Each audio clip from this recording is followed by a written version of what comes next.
Welcome, dear dreamer, to another night with Whispers of the Night.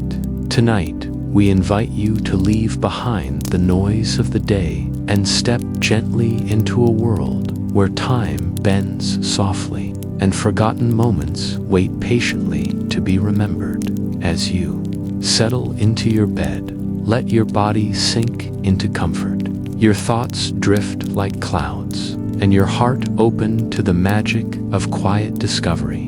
Tonight, we will walk together through a story where yesterday and today entwine, where memories breathe, and where gentle wonders await. So, take a deep breath, feel the weight of your day lifting, and prepare to step through a doorway of calm and curiosity. This is your time, your space, and your dream. Let's begin, and remember, if you enjoy these stories, don't forget to subscribe and press the bell so the Whispers of the Night can meet you here every night.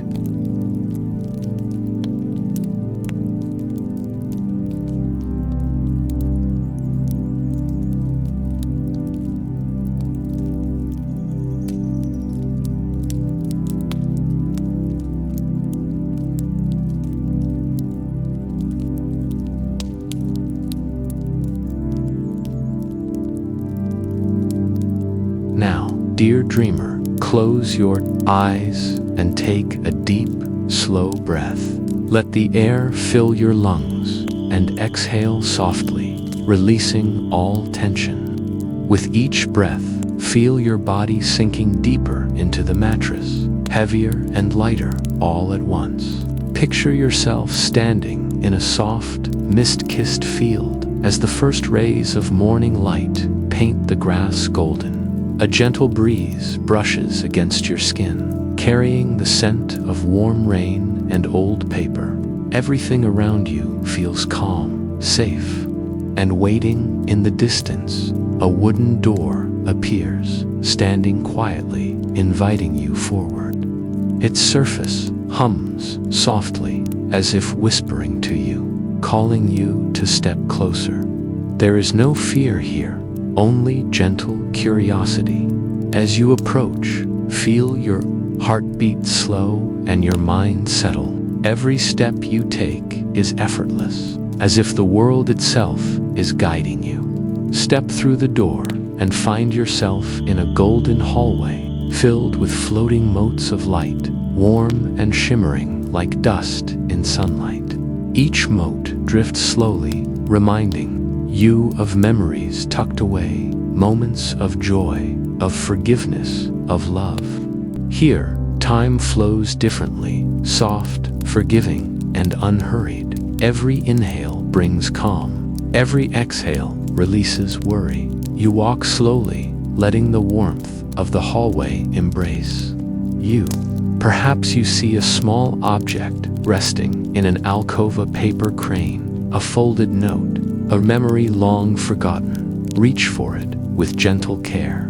Feel its warmth and let it remind you that you are safe, that the past is here only to teach, not to bind. Continue along the hallway, moving toward a golden door at the far end. Its surface glows softly, inviting you to remember, to release, to forgive yourself.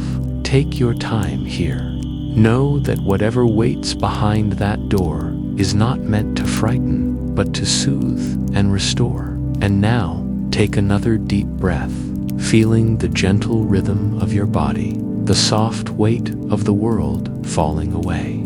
Let your thoughts drift like leaves floating on a quiet stream. You are safe, you are calm, you are exactly where you need to be. The door will always be here, waiting whenever your heart calls. And with that, let your mind drift deeper into rest, into dreams, into night.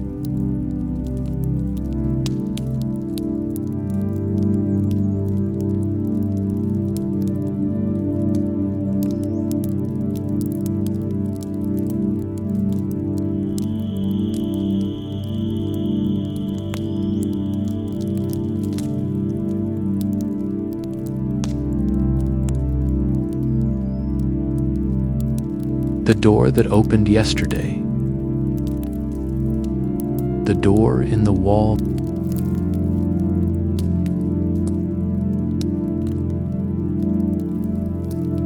Morning arrived quietly in the little town of Renford, not with the bright certainty of sunlight, but with a pale, soft fog that drifted down from the northern hills like a slow exhale. The mist curled along the narrow cobblestone lanes, wrapped around the lampposts, and softened the outlines of the world until everything felt blurred, dreamlike, and slightly unreal. It was the kind of morning where sound felt muted, footsteps barely echoed, and even the wind seemed hesitant to disturb the stillness in this softened world. The fields, stretching beyond Renford's old stone bridge, looked more like a watercolor painting than a place where people worked and walked every day. The grass, heavy with dew, bowed beneath the weight of tiny droplets. Pale shafts of almost sunlight filtered through the fog in thin, fragile beams that barely reached the earth. Birds did not yet sing. Even they seemed reluctant to break the quiet. And there, in the middle of the field, closest to the river where nothing ever happened, where nothing had ever stood except grass and the occasional wandering sheep, something impossible waited. A door, a single wooden door, standing upright, not connected to a wall or a frame or any kind of structure. It rose from the earth as if the ground itself had grown it overnight.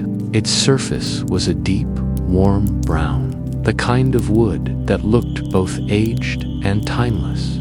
The grain curled in gentle arcs, swirling like slow river currents. The edges, strangely, were perfectly straight, almost too precise for human hands. There were no hinges, no supports, no latch, no handle dot, just a door alone. Inexplicable, UNMOV. NGIT faced east, toward the rising but still hidden sun, as if it had been placed deliberately to greet the day. And though it did nothing, no swinging, no glowing, no opening it, radiated a quiet presence that unsettled the familiar calm of the field. The first to see it had been a milkman passing by before dawn. He'd stopped in the middle of the road, milk bottles clinking softly in their wooden crate, staring at the door as if it were a trick. When the door didn't fade, he blinked hard, whispered something under his breath, and hurried away. By the time he reached the center of town, his footsteps had turned into a brisk, almost dash run by morning. As the fog thinned and sleepy townspeople stepped outside their homes, the whispers had already begun. Did you hear? They're saying there's a door out in Eastfield. Whose door? No one's, they say. Just a door. A prank, maybe. But who carries a whole door into a field? And why? It ain't normal. That's all I know. The whispers traveled faster than horses, spreading from person to person until curiosity mixed with a gentle, undeniable unease. But for all the talk, no one went near it. People pointed from the bridge or from the road, but not a single soul stepped off the gravel and onto the dew-soaked grass, except one, the protagonist, Trowan Elwood, though few called them by their full name, had always walked the morning fields. It was a quiet ritual, one that began years ago after a particularly difficult winter when silence felt more comforting than conversation. Every day at dawn, Rowan walked the narrow dirt path that wound between hedges and thorn bushes, letting the early air settle whatever weighed on their mind. This morning seemed no different. Rowan wore a dark woolen coat buttoned up to the neck, a soft gray scarf loosely wrapped around their shoulders, and well-worn boots that knew the shape of the path by heart. Their breath formed gentle puffs in the cold air as they walked, hands tucked into their pockets, their thoughts as slow and fog-soft as the morning itself. It wasn't until they passed the old willow tree near the bend that they noticed something was wrong with the horizon, something that shouldn't be there. At first, Rowan stopped walking. They narrowed their eyes, trying to make sense of the shape rising slightly above the grass. It wasn't a person, not a fallen tree, not a piece of old farm equipment. It was too straight, too tall, too singular. A door. Rowan blinked. Surely not. And yet, the closer they walked, the clearer the impossible object became. The door stood calm and unapologetic, as though it had every right to exist in a place where nothing like it belonged. Rowan slowed, footsteps cautious, each one soundless in the wet grass. Their heart didn't race in fear, it moved in a strange, steady rhythm, like a quiet drum guiding them forward. They found themselves drawn closer, not by curiosity alone, but by something quieter, almost instinctive. When Rowan reached the edge of the field, a few meters away from the door, the world felt even quieter than before. The fog had receded slightly, forming a soft halo around the wooden shape. From afar, the door had seemed ordinary, just wood, just a rectangle, but up close, it felt intentional. Rowan stepped closer. The wood, though worn, had no signs of rot or weathering. It wasn't glossy or polished.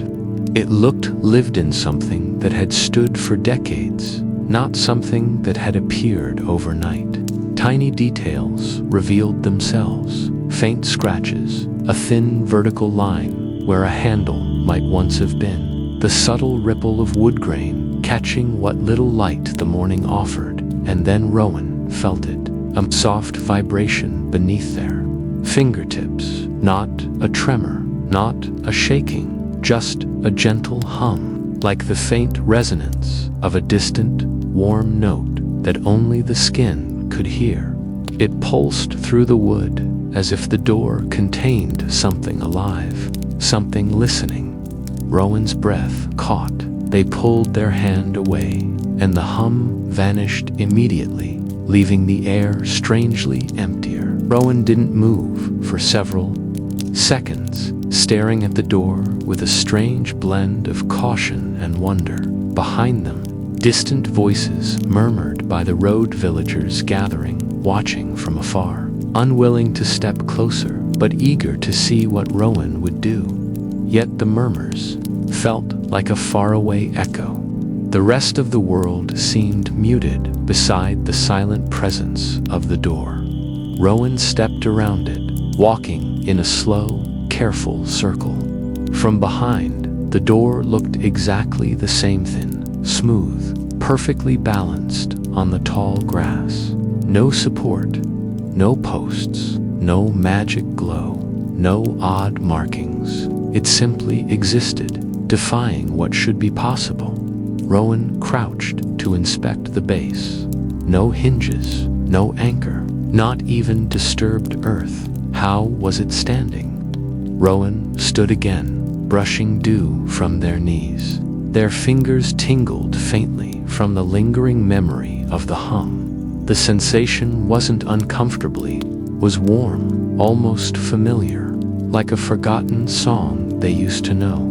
The longer Rowan stayed near it, the more the door began to feel less like an object and more like a presence, not threatening, not inviting, just aware. The air around the door carried a subtle warmth, different from the crisp morning chill. It felt like being near a sun-warmed stone or an old book held open to a beloved page. But beneath that warmth lay a deeper quiet, something patient, observing, waiting.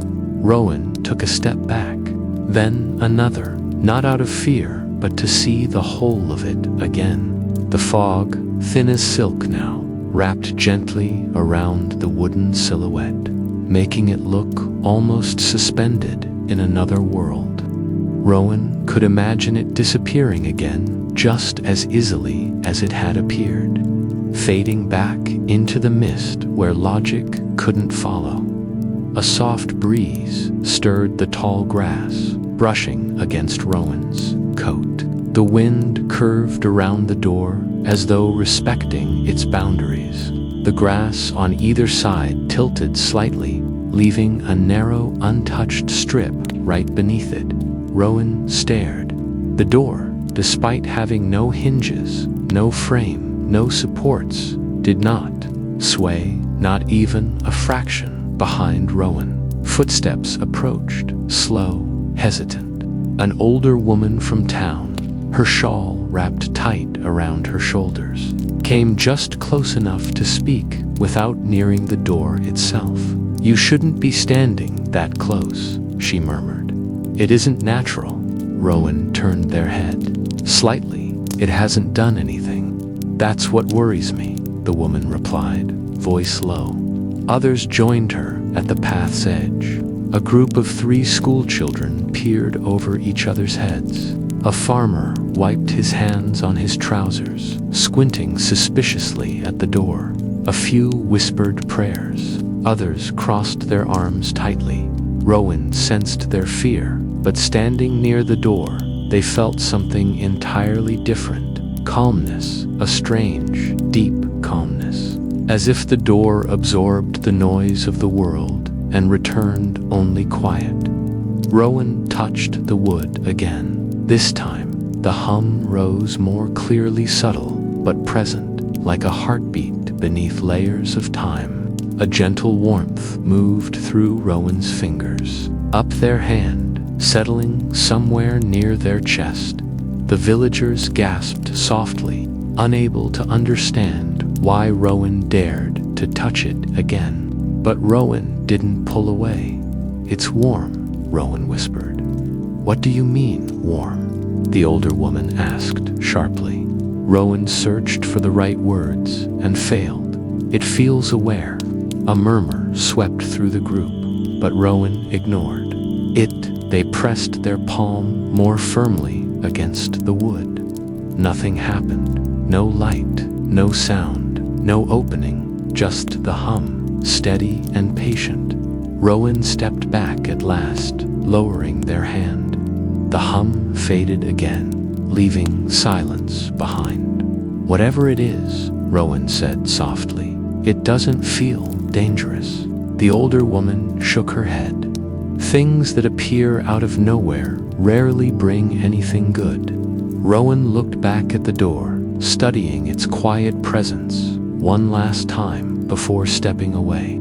As they moved, the fog shifted again, curling around the edges of the wood like a protective veil. The door did nothing, but its stillness felt deliberate. Rowan continued their morning walk, though their thoughts now circled endlessly around the wooden shape. Every few steps, they glanced back at it, half expecting it to disappear like a vanishing dream.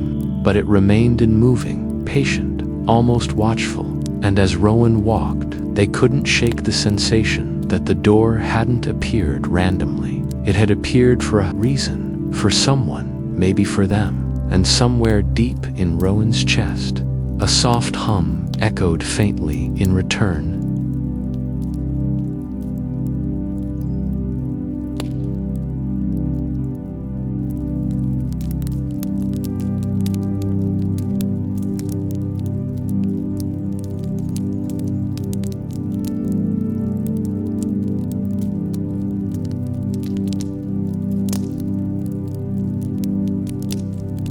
The yesterday that returned.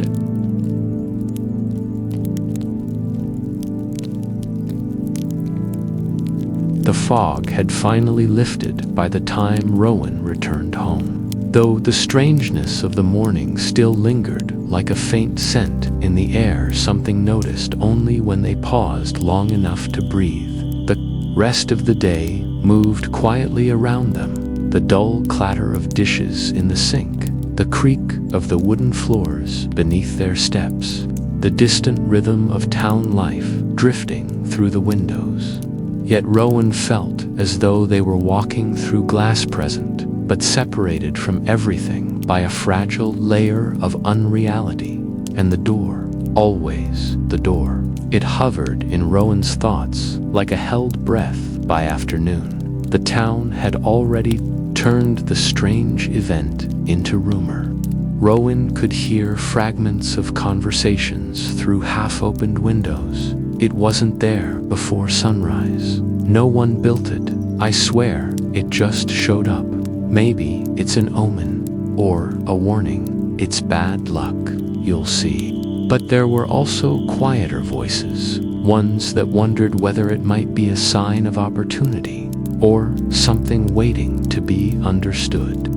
Rowan didn't know which group they belonged to. All they knew was the hum, the warm, steady vibration that had moved beneath their palm like a heartbeat. That hum stayed with them long after they left the field. It stayed in their fingertips, in their chest, somewhere deep where memory and instinct intertwined. Rowan tried to shake it off. They spent the afternoon tending to small household tasks, folding laundry, sweeping the floor, organizing the cluttered desk they kept promising to sort. But the tasks felt hollow, drifting like leaves across the surface of Rowan's mind without truly landing. Every so often, Rowan's gaze would drift to the window, to where the distant field lay beyond the rooftops. The wooden shape of the door was too far to see, but Rowan could feel it, a quiet, steady presence, like something waiting patiently in a room just out of view as the sun lowered toward the horizon, painting the clouds in muted oranges and soft pinks. Rowan stepped outside again. The air was cool and smelled faintly of river water and drying grass. At the far end of the path, a familiar figure stood waiting. Mara Linden, Rowan's childhood friend, though friend had always felt too simple a word for the kind of history they shared. Mara had known Rowan long enough to sense when something was wrong, even from a distance. Her dark hair was tied back, her coat buttoned high against the evening chill, and her brown eyes held a quiet concern. "You went to see it," she said without preamble. Rowan nodded, double quotes, and Rowan hesitated, searching for the right words. It felt alive. Mara frowned, though not in disbelief, more in the way someone reacts to a puzzle with missing pieces. "People are saying you touched it." Rowan gave a small, almost sheepish smile. "It didn't feel dangerous." "That doesn't mean it isn't," Mara murmured. "This isn't normal, Rowan. You know that." "I know." But Rowan also knew something else, something that tugged at their memory like a loose thread. A feeling that the door wasn't the beginning of something strange, but the continuation of something forgotten. Mara studied Rowan's face. "You're thinking too much." "When do I not?" Rowan said, attempting a small laugh. But Mara didn't let it go. "What aren't you telling me?" Rowan looked away toward the horizon, where the last sliver of sun dipped beneath the hills. For a moment, Rowan didn't answer. Then, with a quiet voice, "It feels like I've seen it before." Mara's breath caught. "What do you mean?" "I don't know," Rowan admitted. "It doesn't make sense. I know it wasn't there yesterday or the day before, but when I touched it, something about it felt familiar, like a memory I can't place." Mara stepped closer. "Familiar how?" Rowan searched the dimming sky for an answer. Like something I was supposed to remember, something I didn't finish." Mara's expression softened. "Rowan, do you ever feel," Rowan continued, like you left something behind in a day you can't quite recall. A conversation you meant to have, a promise you forgot, a version of yourself you should have become but didn't make it to. Mara looked down at her boots. Sometimes that's what the door felt like, Rowan whispered. Like a piece of yesterday that somehow slipped into today. A silence settled between them, not heavy, but thoughtful, tinged with that strange ache that comes when the truth feels close, but not yet. Graspable. At last, Mara placed a hand on Rowan's shoulder. Promise me you'll be careful. I will, promise. Rowan managed a small smile. I promise. But as Mara walked away, Rowan couldn't shake the feeling that the promise was already too late, that something had shifted long before. The door appeared. That night, Rowan couldn't sleep. They lay in bed, staring at the faint patterns of moonlight stretching across the ceiling. The quiet of the house pressed in around them. Even the old clock in the hallway seemed to tick more softly, as if aware that something delicate hung in the air. Rowan's thoughts drifted back to the door, the hum, the warmth, the impossible familiarity of it. Every time they closed their eyes, they saw its grain, the thin vertical line where a handle might have once been, the way the fog wrapped around it like a veil. And then, slowly, memories began to rise, half-formed, dust-covered moments that Rowan hadn't thought of in years. A forgotten birthday they had meant to celebrate, a letter they had written but never sent, a promise they made to someone who had long since drifted away, a dream they once chased but abandoned quietly, without closure. These memories weren't painful, but they carried a soft ache, the kind that came from the realization that time had moved on without waiting for them. One memory surfaced more strongly than the others, a memory Rowan didn't fully understand. They were standing in a hallway of pale golden light. The air smelled like rain after a warm storm. A voice whispered something just out of hearing, and at the end of the hallway, a door, not the one in the field, a different one, older, familiar, closed. Rowan sat upright in bed, heart thudding. Had that been a dream, a memory, a trick of their restless mind? The harder Rowan tried to recall, the more the details slipped away, like water cupped in trembling hands. But one thing remained clear. They had seen a door before, long ago, in a moment that didn't belong to any day they could remember. The thought chilled Rowan, not with fear, but with the deep, unsettling sense that time was not behaving as it should. They got out of bed, wrapped a blanket around their shoulders, and walked to the window. The moon hung low over the fields, silver and silent. Rowan couldn't see the door from here, but they felt it as if some invisible thread connected them across the distance. Time felt tangled, as though the door had pulled yesterday into today, as if some forgotten moment from Rowan's past had returned, quietly demanding attention. Rowan rested their forehead against the cool glass, breathing slowly, letting their hearts steady. "What are you?" they whispered. But the night, vast and still, offered no answer. The next morning, Rowan returned to the field before sunrise. The grass was damp beneath their boots, and a thin layer of mist hovered near the ground. The world was hushed again, soft and suspended, as if holding its breath. But as Rowan approached, their steps slowed, their breath caught, their heart stuttered once, hard. The door was not where they expected it to be. It hadn't disappeared, thankfully, but it had moved. Not far, maybe a few meters, but it stood at a new angle, facing slightly north instead of east, as though it had turned its attention toward something else. Rowan felt a shiver travel down their spine. They knew absolutely, undeniably, that the door had not been in this position yesterday. And yet, when Rowan turned to look at the small group of villagers who had already begun to gather at the edge of the field, their faces were confused for a completely different reason. "It wasn't here today," one of them murmured. "It appeared yesterday. I remember it yesterday evening, right after supper." "No, it came in the afternoon. Didn't the milkman see it yesterday morning? I thought it showed up 2 days ago, 3 maybe."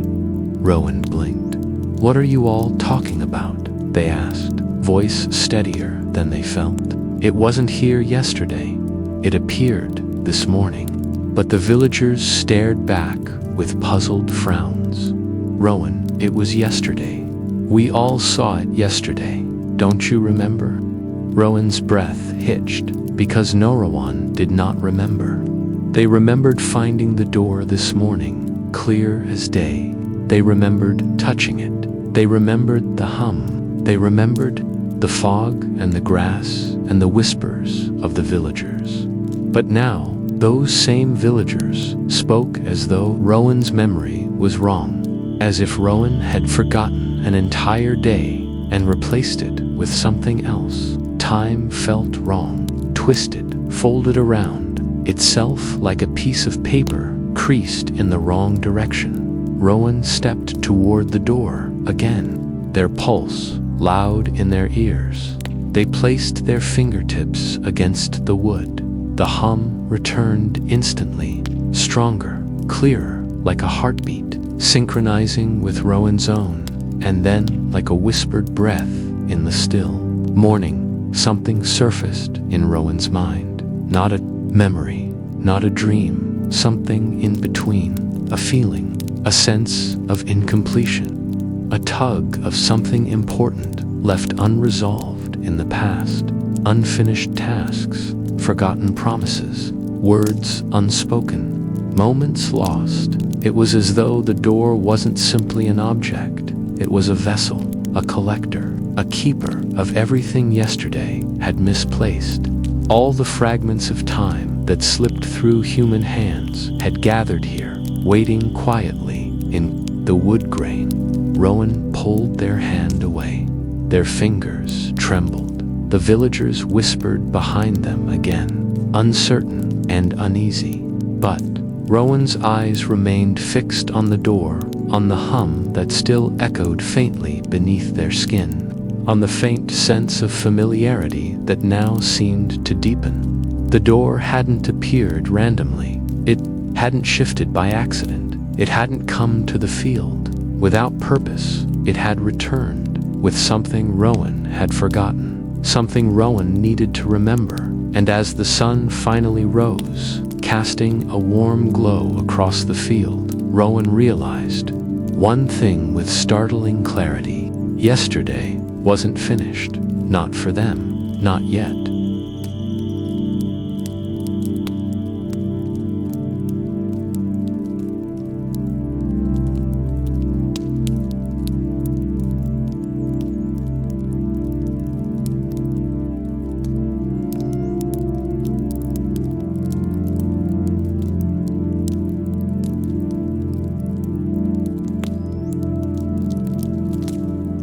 The first opening.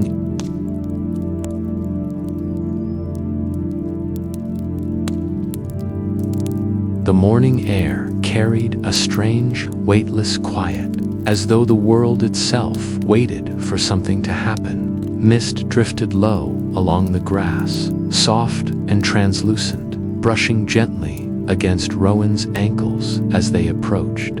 The field, the sun had barely risen. Pale light spilled across the horizon like the first stroke of paint on a blank canvas. The door stood exactly where it had shifted to the day before, slightly north of its original position, its wooden surface, glowing faintly with the early light. It looked peaceful, patient, almost expectant. The villagers had not yet gathered. It was too early, too cold, too still. Rowan was alone with the door, save for the quiet flutter of a distant bird and the soft sigh of the breeze drifting through the field. Rowan stopped a few feet away. Their heart thudded once, softly, like a knock. The hum they'd felt before, the warm pulse inside the wood, seemed to stir again, even at this distance. It felt like being watched, not by eyes, but by presence. Rowan swallowed, drew a breath, and stepped closer. The wood seemed darker, to dip in tone, richer in grain, as if it had aged overnight. The faint line where a handle might once have been was barely visible now, but Rowan's attention kept drifting back to it. They lifted a hand, slowly, carefully, their fingertips brushed. The wood, the hum, surged upward, soft but unmistakable, like recognition, like greeting. Rowan flinched, but did not move away. Instead, they let their palms settle fully against the surface. The warmth spread through their hand, up their arm, settling behind their ribs where their breath caught. "Why do you feel familiar?" Rowan whispered. The door did not answer, not with words, but the hum deepened, steady and rhythmic, echoing something Rowan could not name but felt deeply. A moment passed, long enough for the wind to shift, long enough for the mist to swirl around Rowan's boots. And then something changed. A soft click, barely audible, more felt than heard. Rowan froze. The door shifted, just the smallest fraction, leaning slightly toward them. Rowan stepped back instinctively, heart rising to their throat. The door moved. Again, a gentle, slow swing, not pushed by wind, not forced by anything visible. It opened. Rowan's breath left their chest in a shaky exhale. The door didn't creak. It didn't groan. It simply swung inward with a smoothness that felt almost respectful, as though it knew Rowan was watching. Beyond it, not the field, not the grass, not the morning light, but a hallway, a soft, golden hallway stretching forward into a warm, glowing distance. Rowan blinked. The light wasn't harsh or bright. It shimmered like sunlight through honey, thick and gentle, touching everything with a quiet warmth. Dust-like motes floated lazily in the air, drifting like tiny fireflies made of memory. They glowed softly, each one pulsing with faint light, before fading into the warm haze. Their breath hitched as the scent hit them: warm rain and old paper, the smell of a library after a storm, the smell of childhood afternoons spent reading by windows, the smell of time made gentle. The hallway itself looked impossibly long and impossibly familiar. Smooth wooden floors stretched forward, polished with a soft sheen. The walls weren't walls at all, but shifting textures of muted gold and subtle patterns like paint that changed with the angle of light. There were no windows, yet the hallway was filled with a calm, ambient glow that felt like sunshine filtered through silk. A quiet hum came from inside, deeper than the one Rowan had felt through the door. It wasn't sound exactly, it was atmosphere.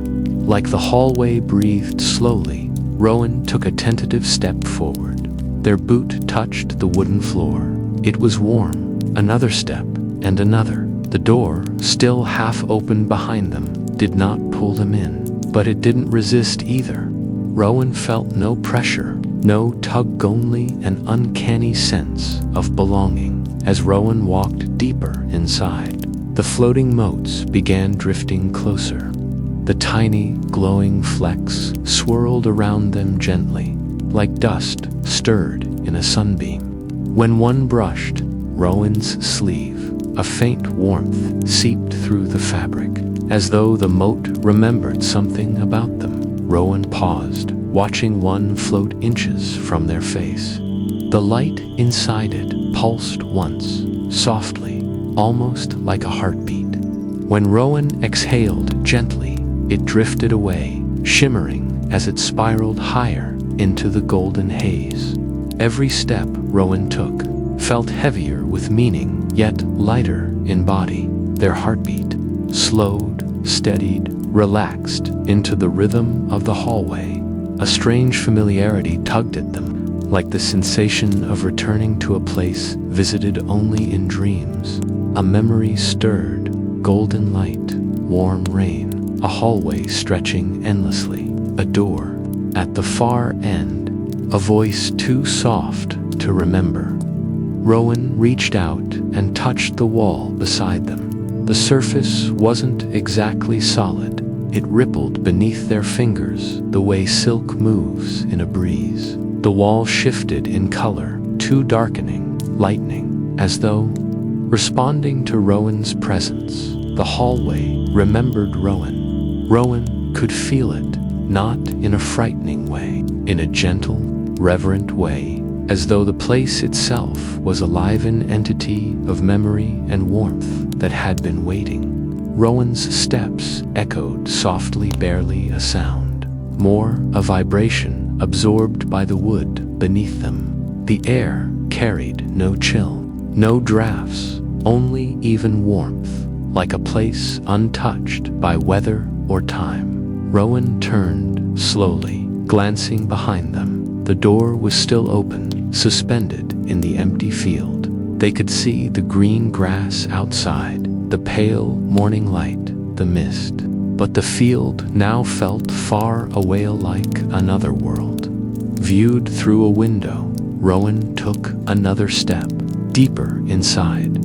The hallway responded, the golden light brightened by a fraction. The floating motes swirled in slow spirals, drifting ahead as though guiding Rowan forward. The hum grew warmer, richer, like a melody just out of hearing.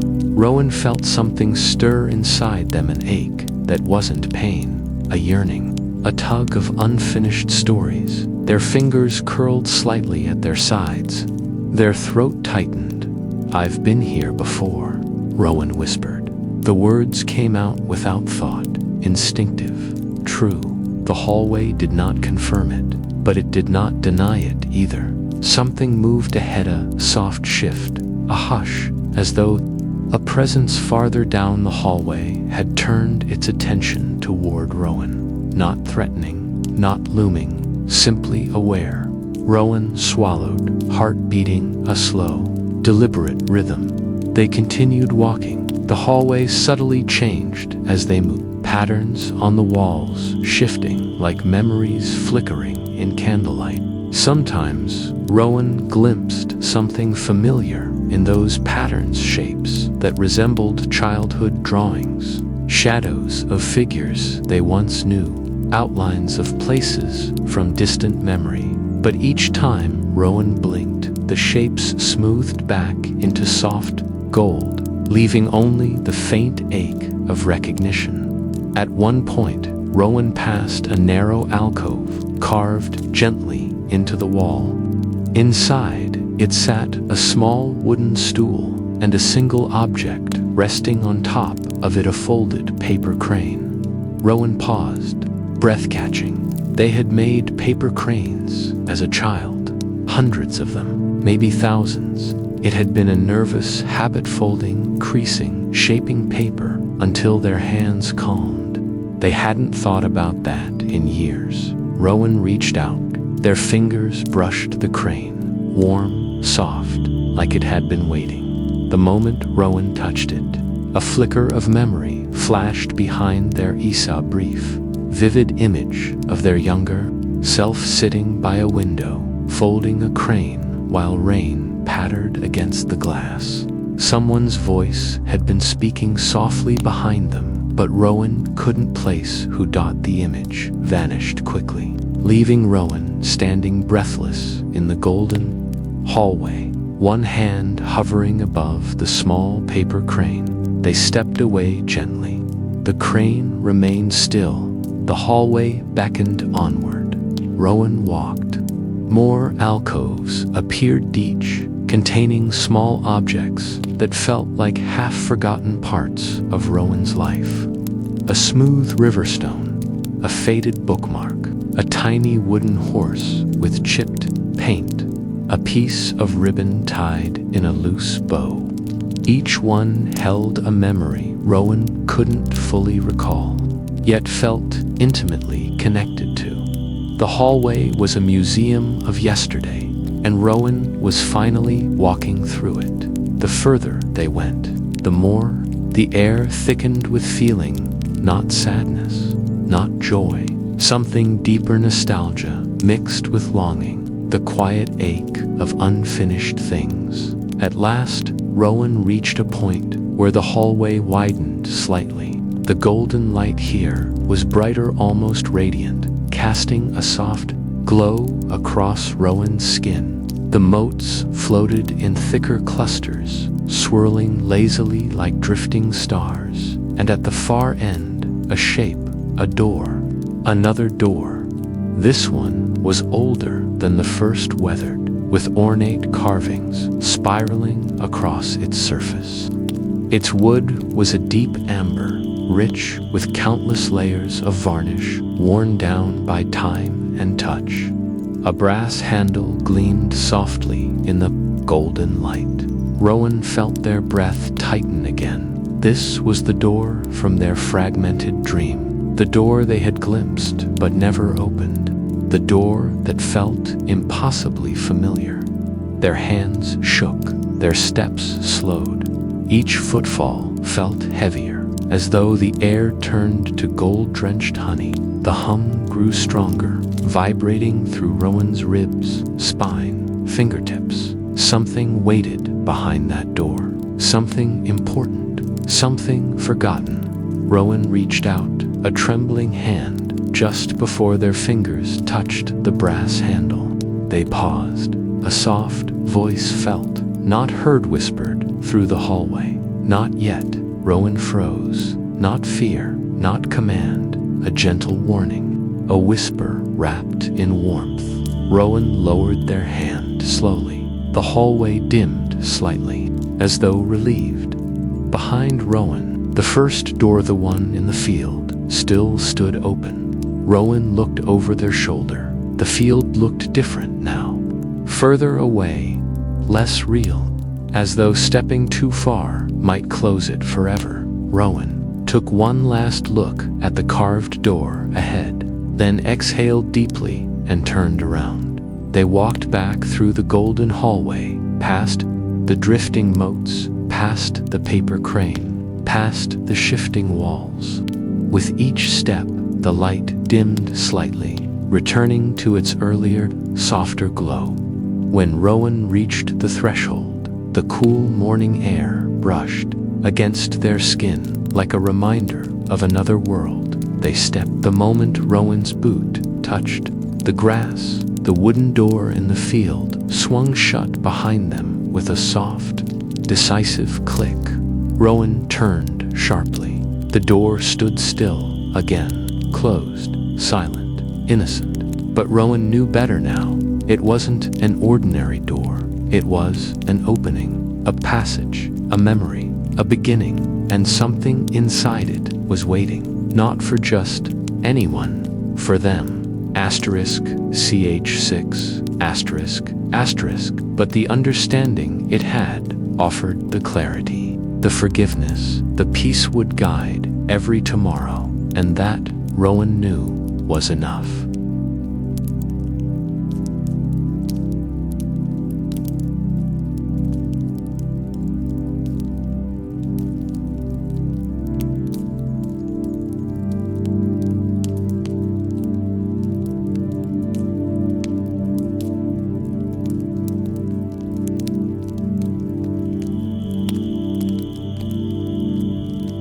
The keeper of lost moments.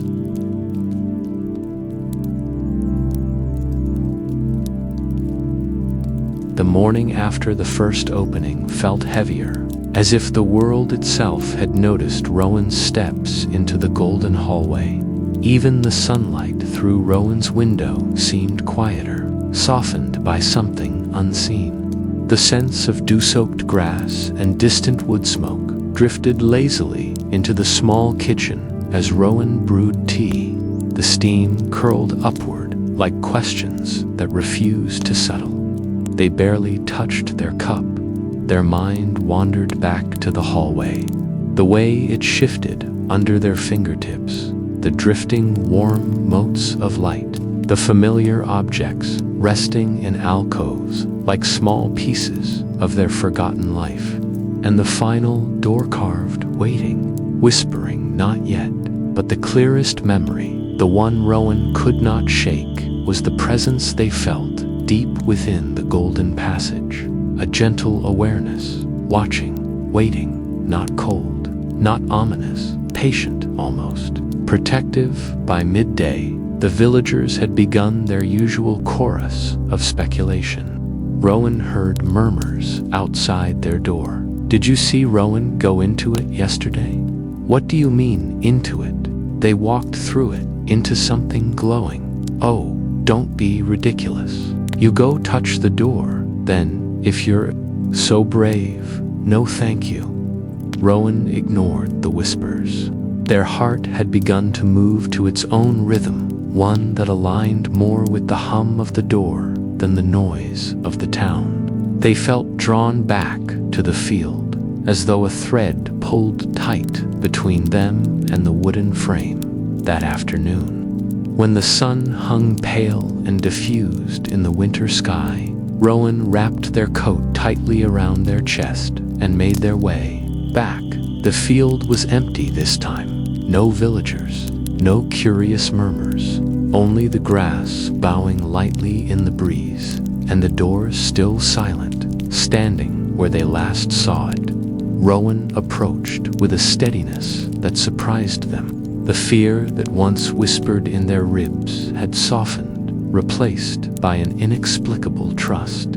The hum inside the wood rose faintly as Rowan reached out. Their fingers touched the surface, and the door swung open immediately, not slowly, not hesitantly, as if it had been waiting for that exact touch. Warm light poured out around Rowan's feet, washing over the grass like liquid gold. The hallway glowed brighter today, the motes drifting more densely, swirling like tiny embers suspended in air. Without a second thought, Rowan stepped inside. The moment their feet crossed the threshold, the door closed quietly behind them, sealing the world of grass and sky away. The silence in the hallway was complete, soft, warm, untouched by wind or time. The golden walls rippled gently as if greeting Rowan. Rowan inhaled deeply, the smell, warm rain, old books, a faint sweetness like dried lavender. Their heartbeats slowed with steady steps. Rowan moved deeper into the golden corridor. Today, the light pulsed softly, like the hallway itself was breathing.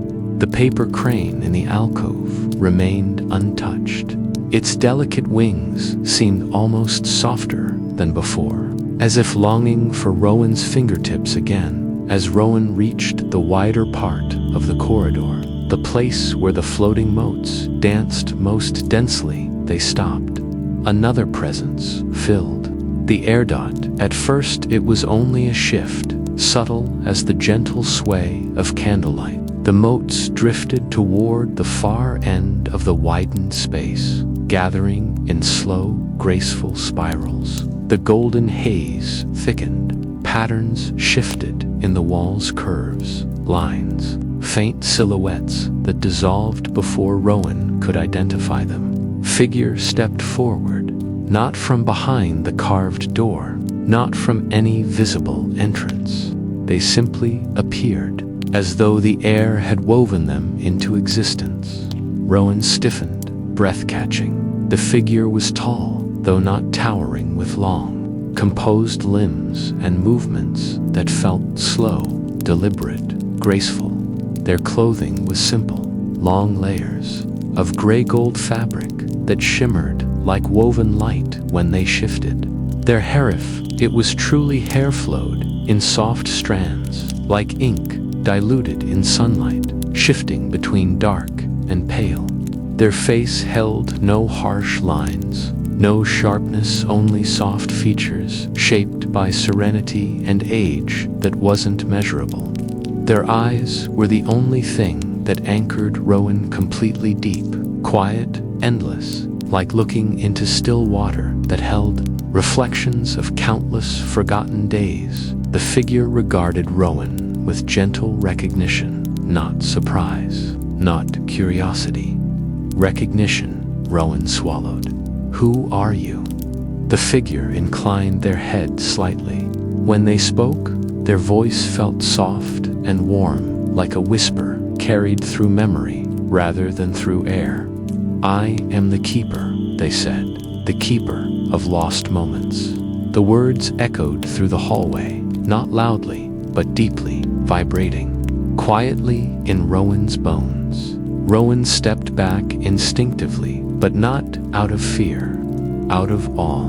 Lost moments. The keeper nodded once. Those that slip between yesterday and today, those that are forgotten by the world or by the heart that once held them. Their eyes drifted gently over Rowan, as though reading invisible stories written in the air around them. Moments, the keeper continued, that needed a place to rest. Rowan's throat tightened. Why did the door appear to me? The keeper's expression softened further, something like sympathy, something like knowing. The door appears only when one carries weight upon their heart. Unfinished things, words unspoken, paths abandoned before their time. The heart calls, even when the mind forgets. Rowan felt the words like a quiet ache. "How long has it been doing that?" Rowan asked. "Appearing for people."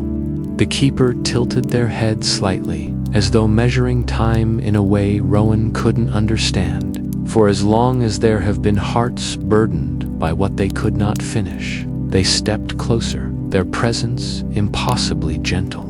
"It came for you because your yesterday is tangled.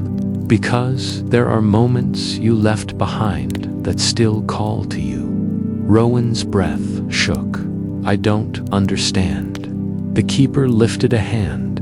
Light gathered around their fingertips, soft as the dust motes swirling through the hallway.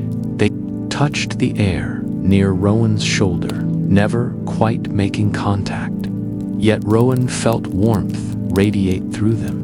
"You remember more than you think," the keeper murmured. "But memory is a delicate fabric. When something painful or unfinished pulls too hard, the weave unravels, pieces fall away." Their eyes met Rowan's, and so you walked forward while parts of you stayed behind. Rowan's chest tightened. "What parts?" "Moments," the keeper said simply. "Choices you could not face, words you turned away from, truths you set aside because they were heavy." The motes drifted gently between them like warm snow. Rowan stared down at their hands. "Is that why the door felt familiar?" "Yes." The keeper's voice was soft as breath. "Because you have been here before." Rowan's head snapped up. "I have." The keeper nodded, neither solemn nor casual, simply truthful. "Not in body, in memory, in dreams. In quiet places where the heart wanders when the mind is too tired to hold everything." Rowan's pulse pounded. The hallway, the golden light, the faint glimpses in the walls, the carved door at the end, all of them pieces of Rowan, pieces Rowan had left behind. "I want to understand," Rowan whispered. "You will," the keeper replied. But understanding requires courage, and you carry more of it than you realized. The keeper gestured gently toward the deeper part of the hallway, the direction Rowan had not yet explored. The hallway holds the unheld, the unattended, the unremembered. Rowan took a shaky breath, and the carved door, the one at the end, for the first time, a shadow of something, not fear, not sorrow, but respect, passed across the keeper's face. Their eyes glimmered. That door holds the moment at the center, they said softly, the one that tethers all others. But it is not time for you to open it. Rowan swallowed. Why not? Because understanding must come gently, or not at all. Rowan lowered their head, shame flickering for a moment, but the keeper's voice rose again, warm and grounding. There is no fault in not being ready. There is only truth. Rowan exhaled shakily.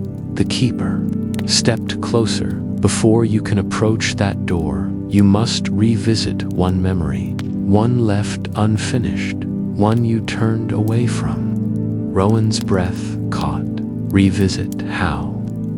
The keeper raised a hand, and the golden light around them stirred like awakened dust.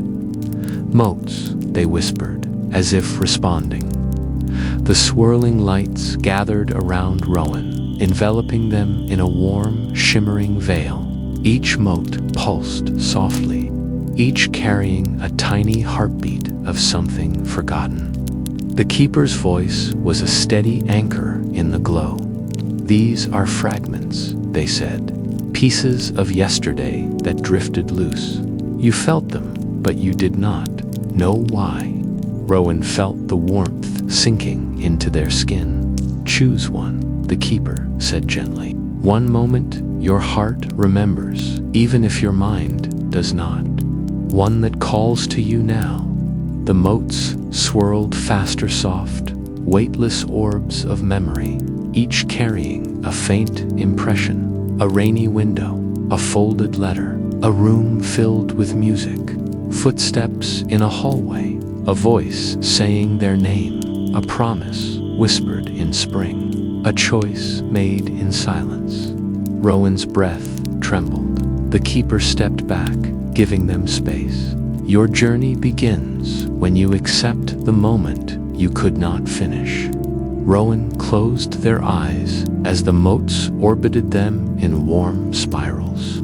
Beneath the glow, Rowan felt an ache rise in their chest, a memory tugging from deep inside, trying to surface. They lifted their hand slowly, reaching toward one of the softly pulsing orbes. It drifted closer, as though recognizing them. Rowan's fingers brushed its warm surface, and the hallway seemed to hold its breath.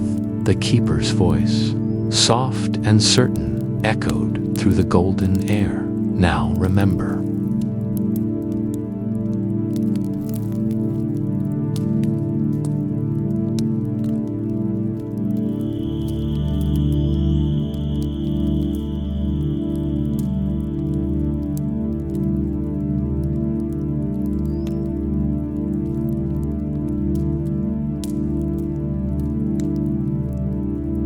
The moment revisited.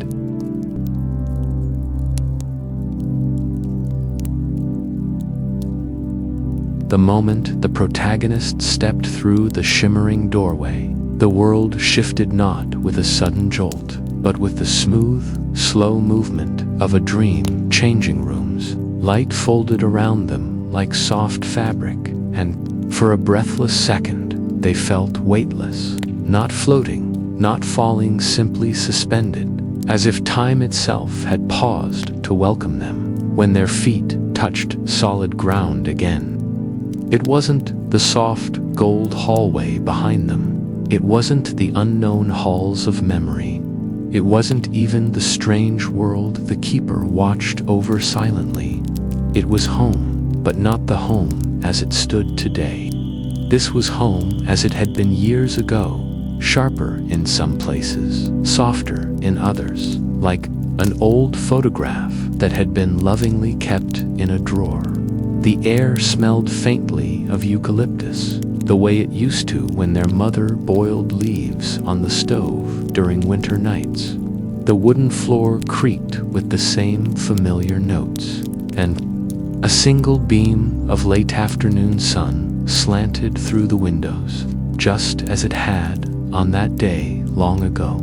The protagonist blinked, their chest tightened. They knew this moment. It was the day they ran, the day they walked out before finishing a last conversation, one they'd regretted every day since. It came rushing back in a wave, the tight knot of frustration, the fear of saying the wrong thing, the heaviness of not knowing how to mend something already cracking. They remembered standing by the doorway, hand on the knob, feeling words press against their ribcage that refused to come out. They remembered leaving, too fast, too suddenly, and the worst part, they remembered the look on the other person's face as they left.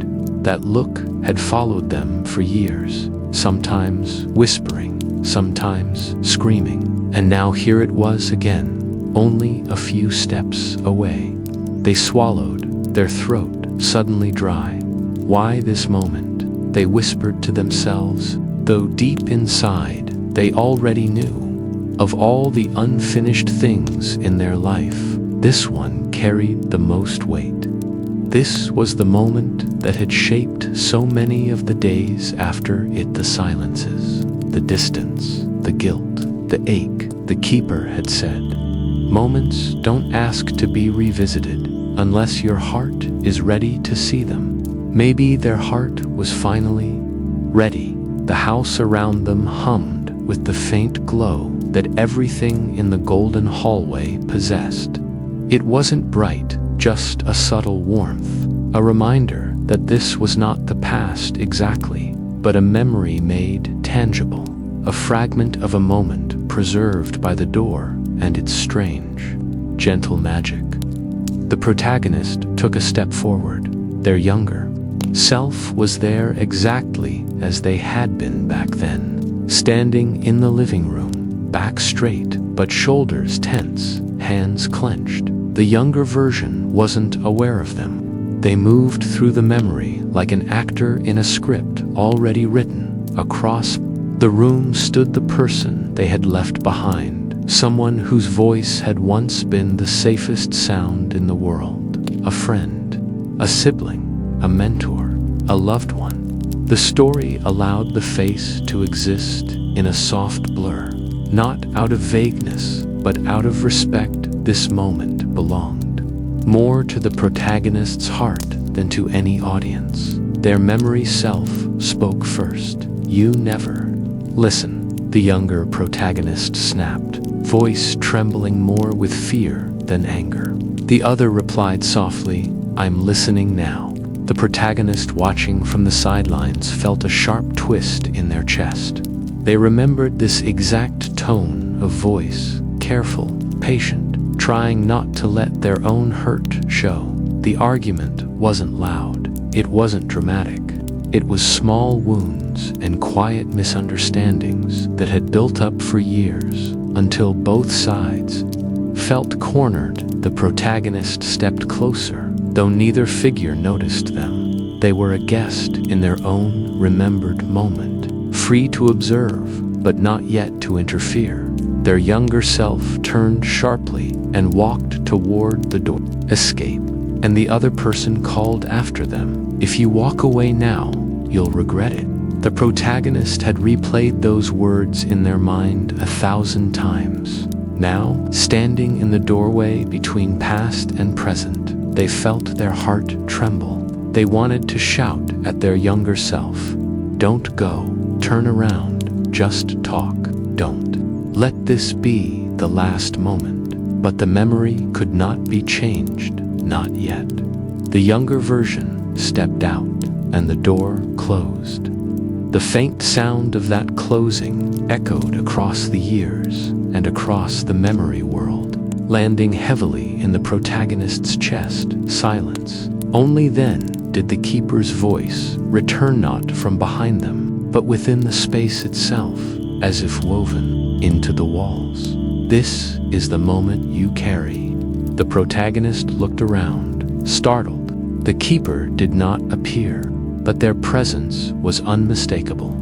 You are not here to watch it break again, the voice continued. You are here to do what you could not before. The protagonist felt a shift in the air. The room brightened slightly. The doorway shimmered faintly.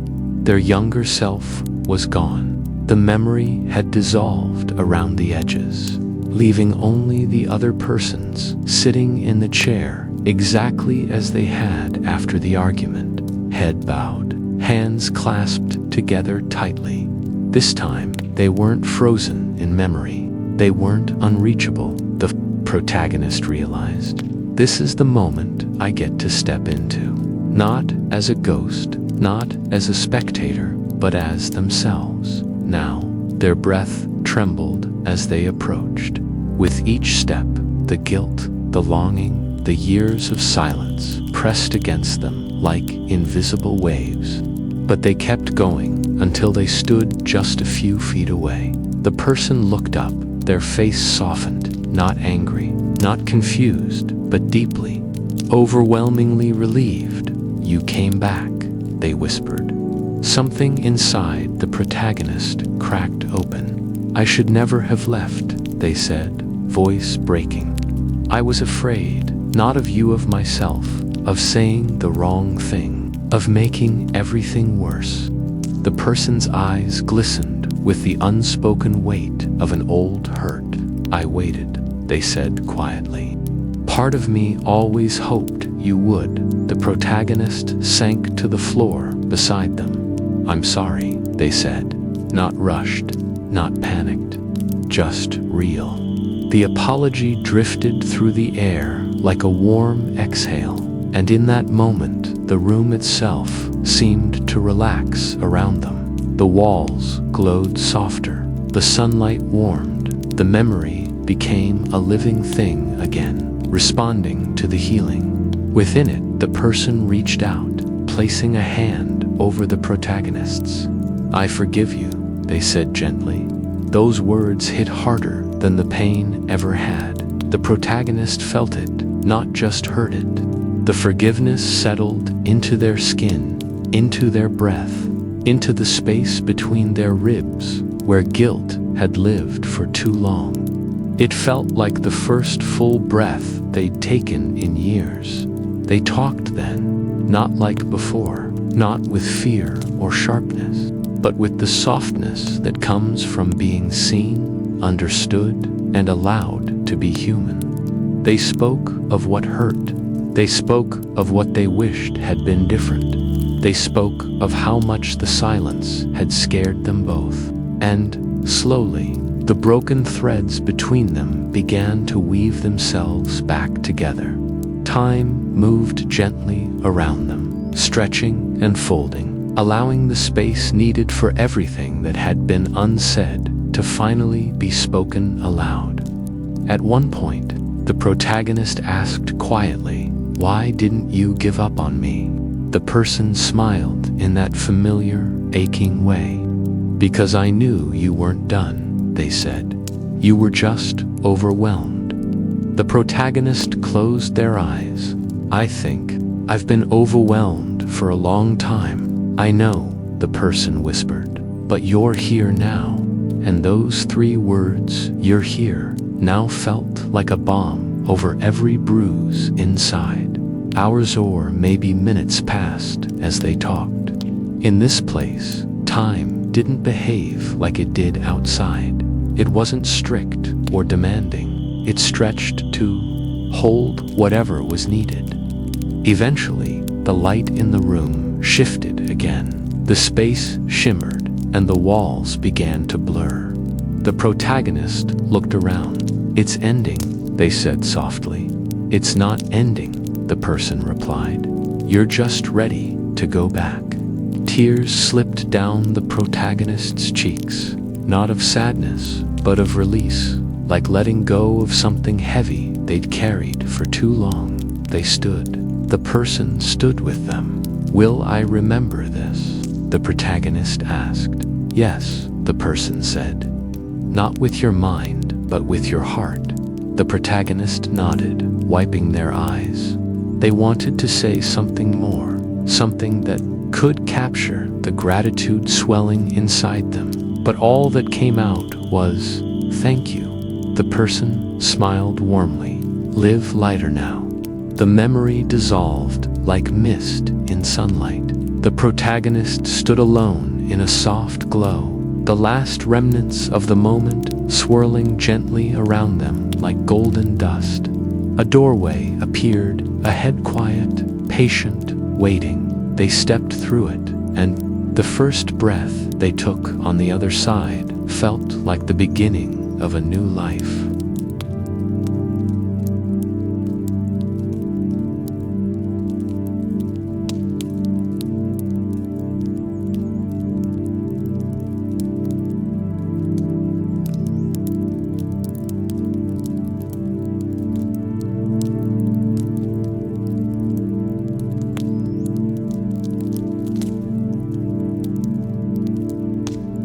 The door that closes tomorrow.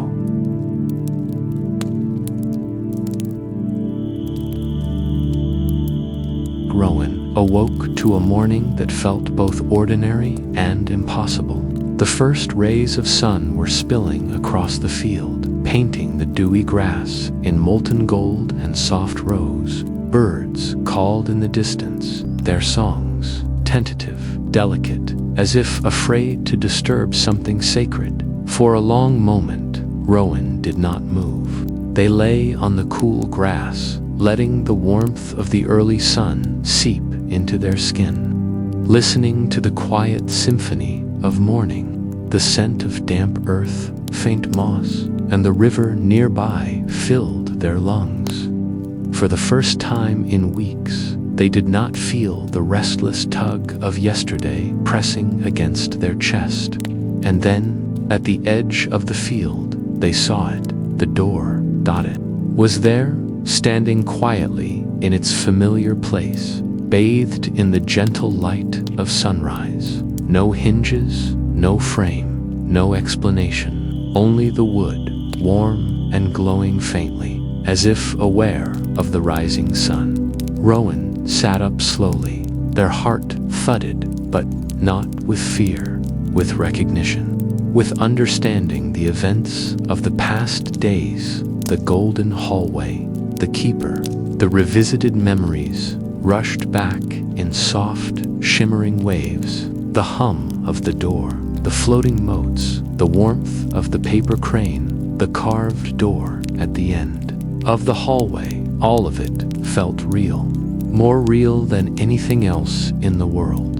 Rowan reached out, half expecting the door to respond, to vibrate gently beneath their palm like a heartbeat. But the door remained still, patient, silent. For a moment, Rowan wondered, was it really there?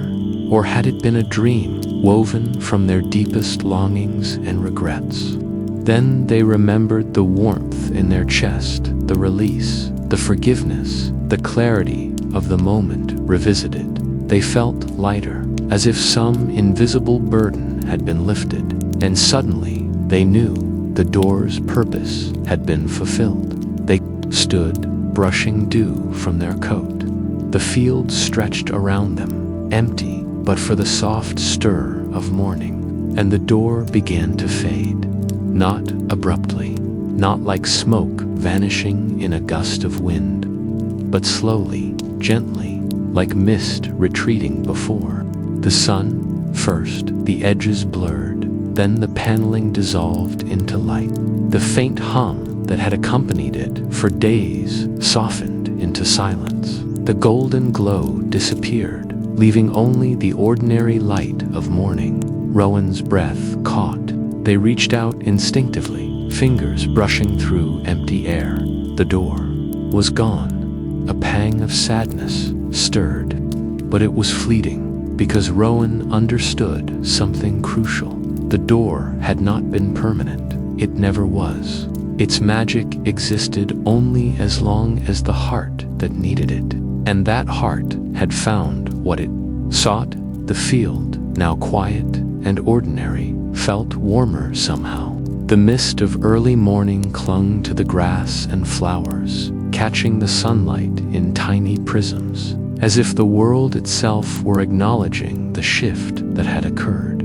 Rowan walked slowly, letting their feet carry them through the soft earth. They noticed details they had ignored before: the gentle sway of the wildflowers, the rhythm of the wind in the tall grass, the way the river shimmered like liquid silver in the distance. Every element of the field seemed alive, awake to the newfound clarity in Rowan's heart.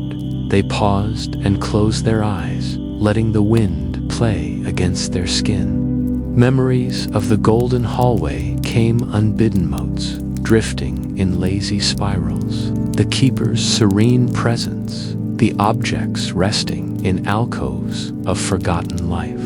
Rowan could still feel the warmth of the paper crane under their fingers, the glow of the carved doors, light at the end of the hall, the steady reassurance of understanding and forgiveness. A smile touched Rowan's lips. They had carried weight. For so long, they had forgotten what it felt like to walk unburdened, and now that weight was gone. They opened their eyes and looked toward the path home.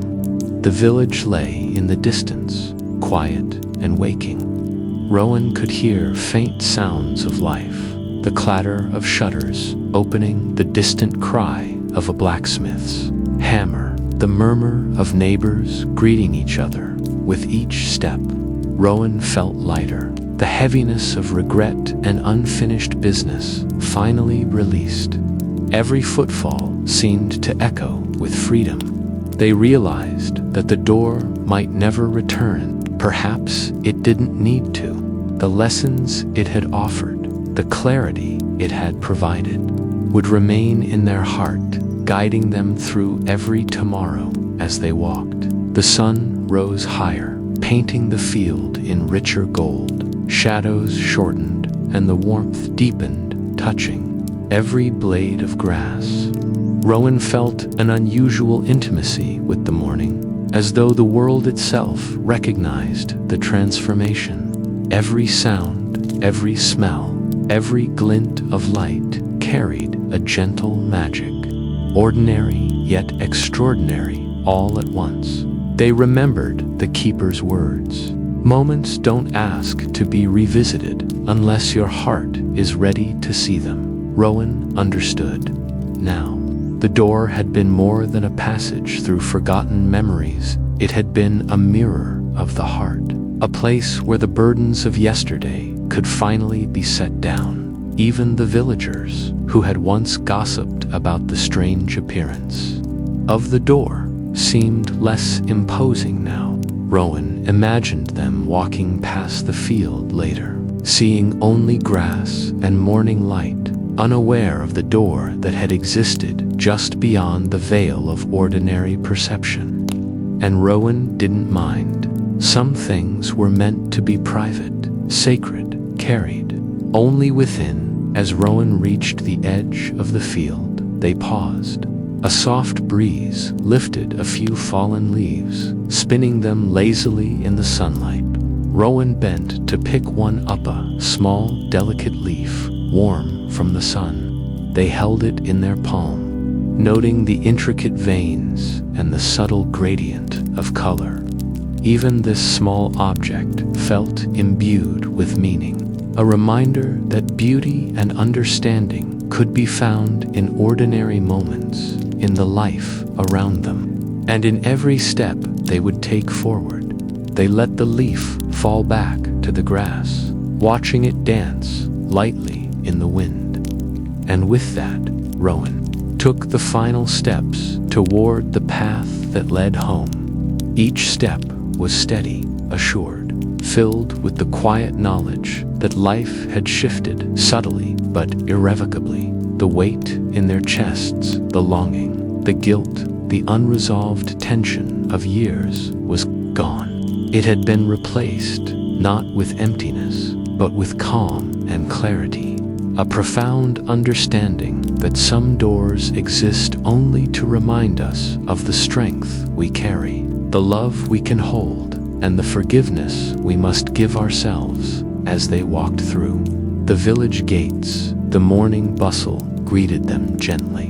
Merchants called out softly from their stalls. Children ran past laughing. Neighbors waved across the street. Rowan smiled, returning the gestures with a warmth they had not felt in years. Life continued, and yet, for the first time in a long while, Rowan felt fully present within it. The field, now behind them, remained quiet. The door had vanished, leaving no trace except for the soft dew, the sunlit grass, and the memory of its lessons. Rowan knew that some part of them would always remember the golden hallway, the keeper, and the moments revisited. They would carry the understanding into every conversation, every choice, every tomorrow. Reaching the familiar threshold of their home, Rowan paused.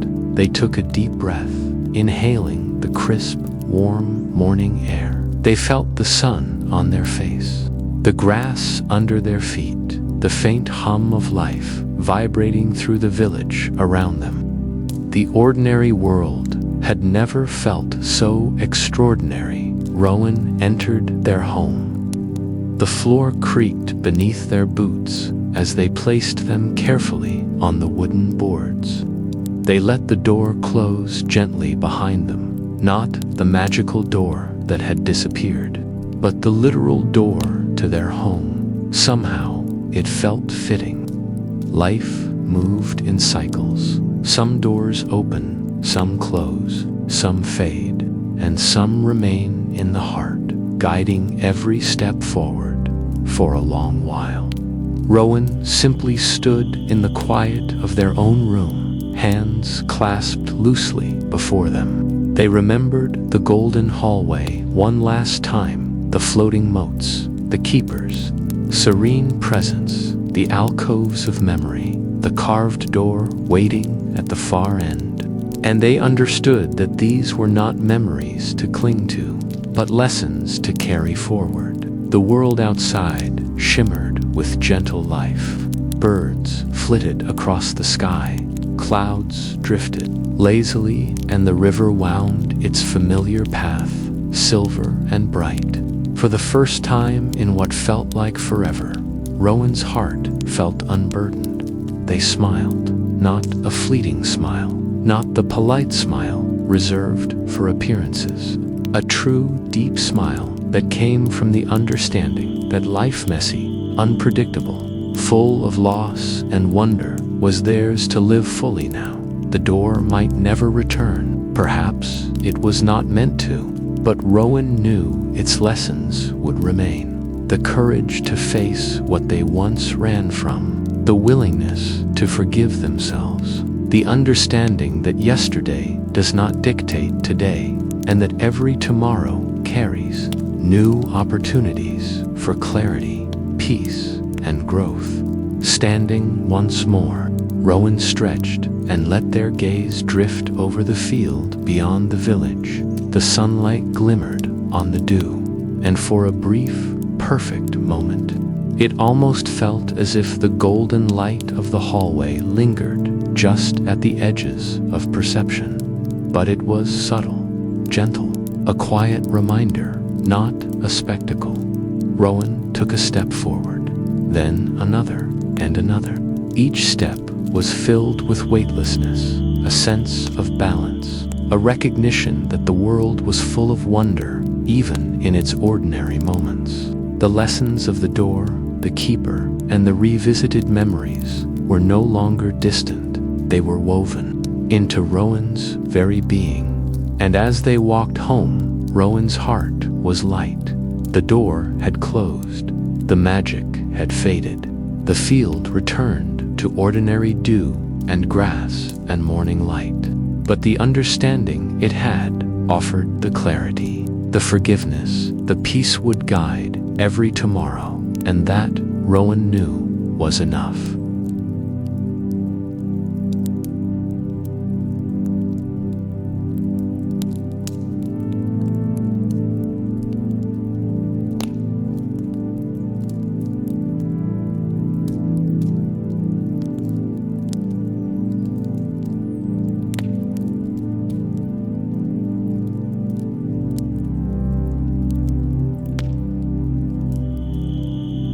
As the story ends, remember, dear dreamer, that some doors exist only to guide us gently, to help our hearts release what we no longer need. Step forward lightly into your tomorrow, carrying the peace and clarity you found tonight. Rest now with calm in your mind, warmth in your heart, and the whispers of the night cradling you into sleep. Until we meet again, good night,